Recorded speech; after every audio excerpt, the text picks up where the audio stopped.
It was a touch that stopped the world. Not an embrace, not a kiss, but the simple, fleeting brush of a husband's hand against the small of his wife's back as she stepped away. In that split second, captured by a million lenses yet profoundly private, lay an entire universe of love, duty, and a silent, screaming ache. This is the story not of the spectacle, but of the quiet, devastating hours behind it.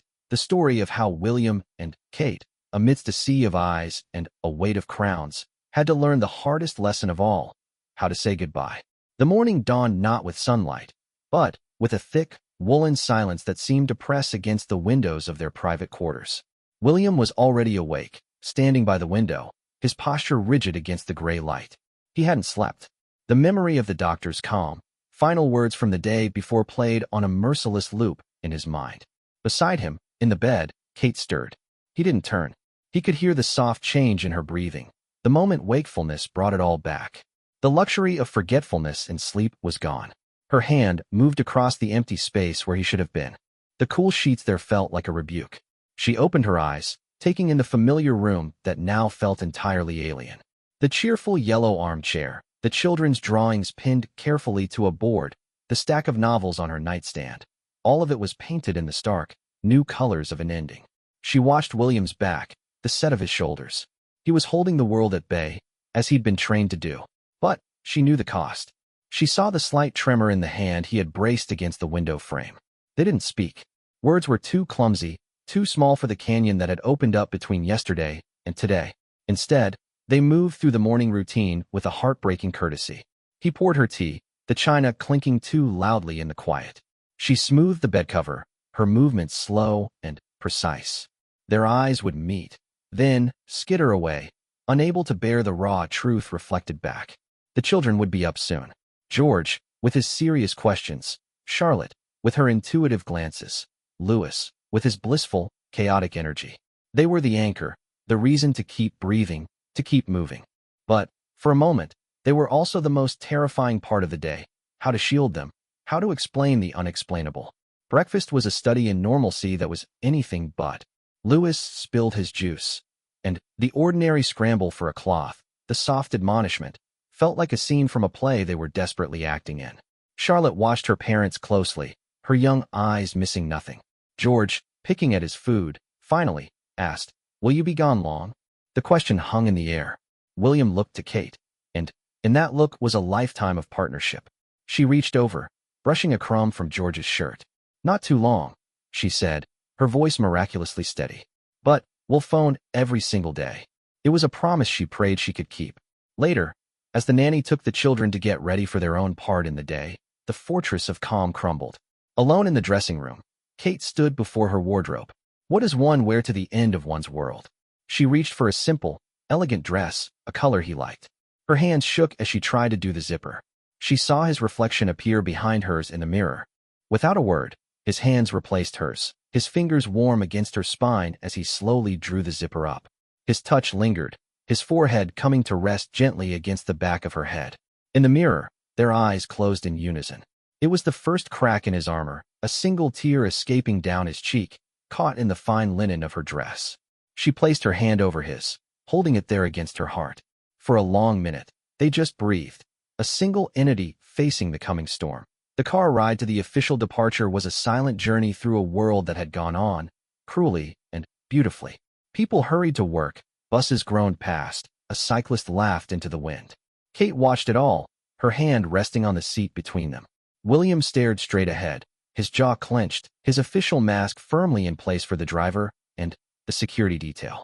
But his left hand was hidden from their view. It found hers, his fingers lacing through hers with a desperate tightness. They didn't look at each other. Their joined hands, hidden in the shadow of the seat, was their only conversation, a frantic Morse code of pressure and pull saying everything the lips could not. The venue loomed, a grand, ancient building that had seen centuries of hellos and goodbyes, its stone walls indifferent to their personal agony. As the car slowed, the quiet was ripped apart by the roar of the crowd. A sea of well-wishers, flags, and flowers stretched as far as the eye could see. The sound was a physical wave against the car windows. William's grip tightened convulsively. This was it. The private pain was about to become public property. They stepped out into the cacophony. The air was electric with emotion. Smiling faces, tears, shouted blessings. It was overwhelming. William instinctively shifted into his role, his public smile gracing his face, a masterpiece of gentle stoicism. He nodded, he waved, he acknowledged the love pouring from the crowd. But his attention was a laser, fixed on Kate. He held her elbow as she navigated the steps in her heels, a gesture so habitual it was autonomic. Yet today it felt like he was transferring every ounce of his strength to her through that touch. Kate moved beside him, a vision of composed grace. She smiled, that warm, genuine smile that had captured a nation's heart. She accepted flowers from a little girl, bending down to speak to her, her kindness untouched by her own breaking heart. The crowd adored her. They saw only the princess, the picture of strength. Only William, standing so close, could see the microscopic tremor in her lower lip as she straightened up. He could see the sheen of unshed tears she ruthlessly blinked back. She was performing the greatest act of her life, and he was both her proudest admirer and her most devastated witness.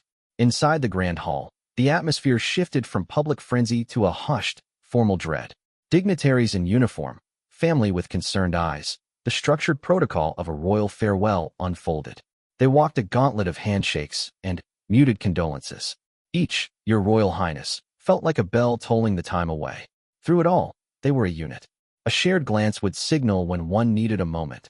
A slight lean of his body towards hers was a question, answered by an almost imperceptible nod. They were speaking a language of minute gestures, a silent dialogue holding the chaos at bay. In a quiet corner, momentarily shielded, William's hand found the small of her back, a steadying pressure. Almost through this bit, he murmured, the words only for her. She leaned into the touch, drawing strength from its solidity, knowing it was a touch she would soon have to live without. The official speeches began. William spoke first, his voice clear and resonant in the vast space, echoing with a gravitas that belied his age. He spoke of duty, of service, of a profound and enduring love for the nation. He was every inch the future king. But those who knew him heard the subtle cracks, the careful pauses where he wrestled with an emotion too powerful to name. He never looked at his notes. His eyes, again and again, found Kate. She sat perfectly still, her hands folded in her lap, her gaze fixed on him with an intensity that was her own kind of speech.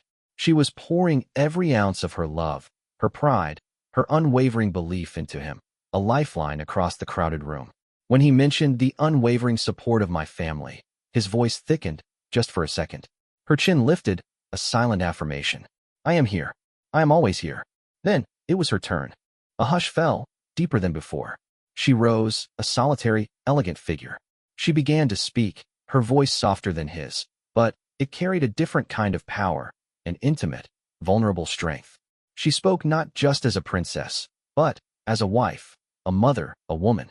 She thanked the public for their kindness. She spoke of the privilege of her role, but then her words turned inward.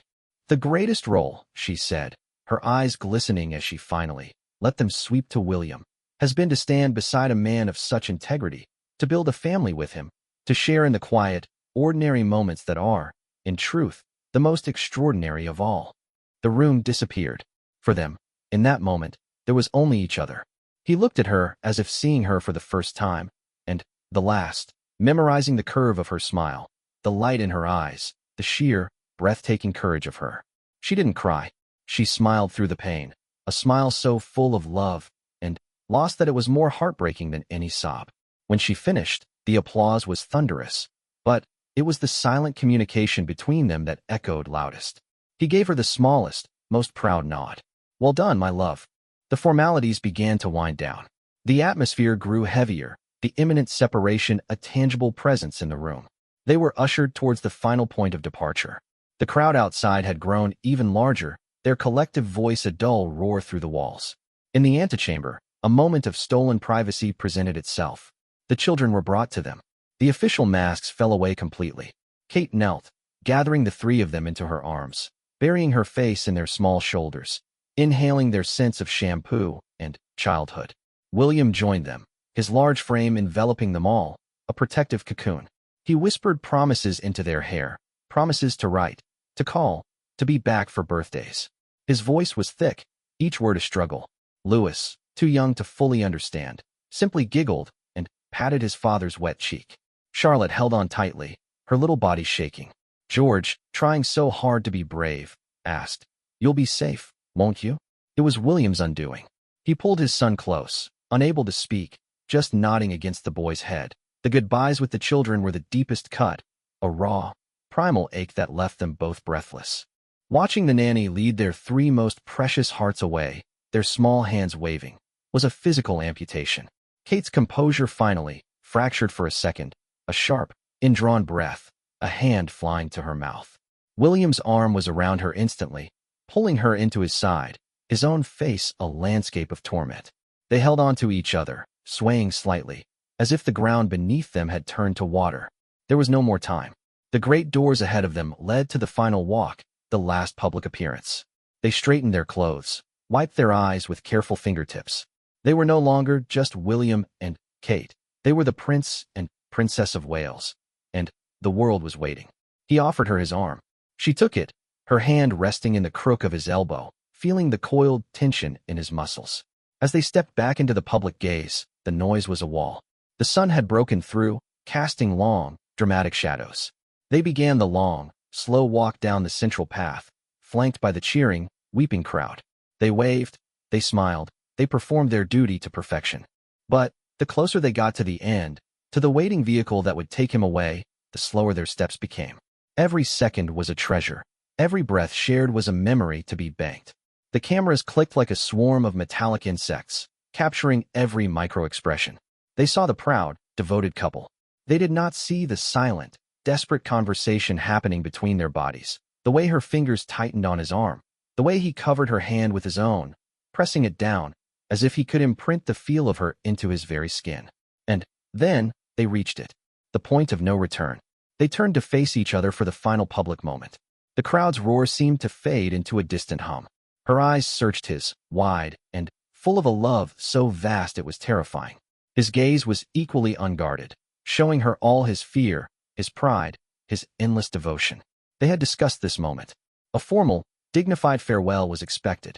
A quick kiss on the cheek, perhaps. But, in that second, protocol, duty, the watching millions, all of it dissolved. He leaned in. She met him halfway. But it was not a kiss. It was something far more profound. His lips brushed her cheek, lingering there, and he whispered something into her ear, a secret for her alone. A promise, a prayer, a confession, 3 words that held the weight of a lifetime. She closed her eyes, absorbing them, a single, perfect tear tracing a path through her makeup.